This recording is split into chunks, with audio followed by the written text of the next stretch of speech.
Placings are complete in our very large junior 2-year-old class.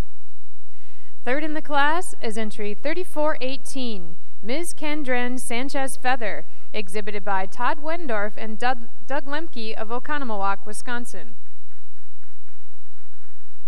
Second in the class is entry 3403, Joliana Gold Pourin' Rain, exhibited by Joliana Holsteins of Unadilla, New York. And your winning entry, first bred known and best udder in the class, is entry 3425, BVK Atwood Ariana, exhibited by Jeff Butler and Frank and Diane Barba of Shabans, Illinois. Congratulations.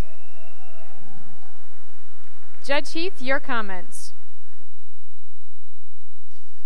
Well, it just keeps getting deeper and deeper, and it's maybe probably the best quality class I think I've ever judged of any breed, and I guess you could figure that this is the World Dairy Expo.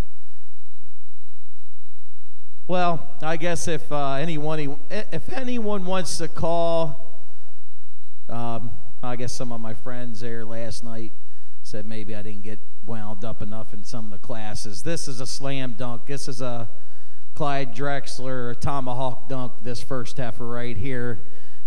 She just overwhelms the whole class in her overall width, her style, her dairy strength. She's a true epitome of dairy strength, this first heifer. She's wide, but she's open and she's clean. Today she just has more width through that chest, more depth and angle to that rib. When you get behind her, she's wider through the pins and bigger through those hips. Today she's smoother in that fore-udder attachment, has more veination all the way through than the heifer in second. The heifer in second, you really like that real silky look about the heifer. She has a lot of dairiness and balance, and that follows her into second quite handily.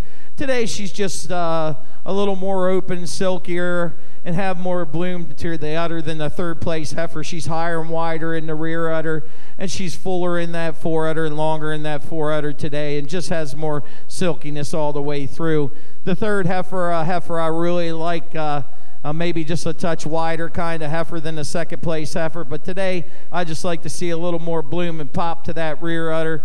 I just like to see her just a little bit cleaner to get above the first two heifers, but I admire her incredible balance. This heifer just has style to burn. She has that breed character and length of neck, length of body.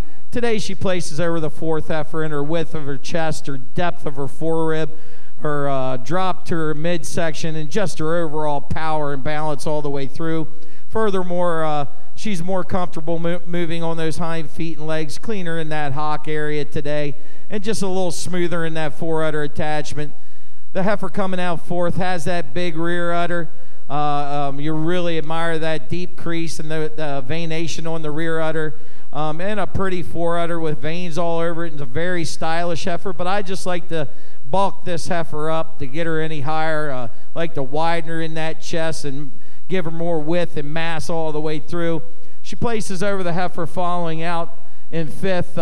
She just has more length and extension up through that neck, more run to that chine, more stretch and length all the way through, has more height and width through that rear udder, veination all over the mammary today.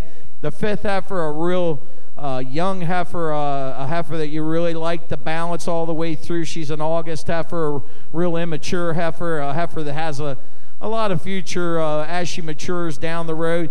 Today she places over the heifer in sixth. I just prefer the hardness atop and that back part of the loin. She has a more desirable slope from hooks to pins today. She has more depth of body, more spring and mass to that rib. The sixth heifer is incredible uddered heifer, a heifer that's got that maybe a little tighter knit kind of udder, but just like to harden her up through the top line to get her above the fifth heifer today. But she follows over the seventh heifer in the quality in her mammary system of the rear udder, more definition of crease, and she just has a little nicer flex to her hock today. Thank you.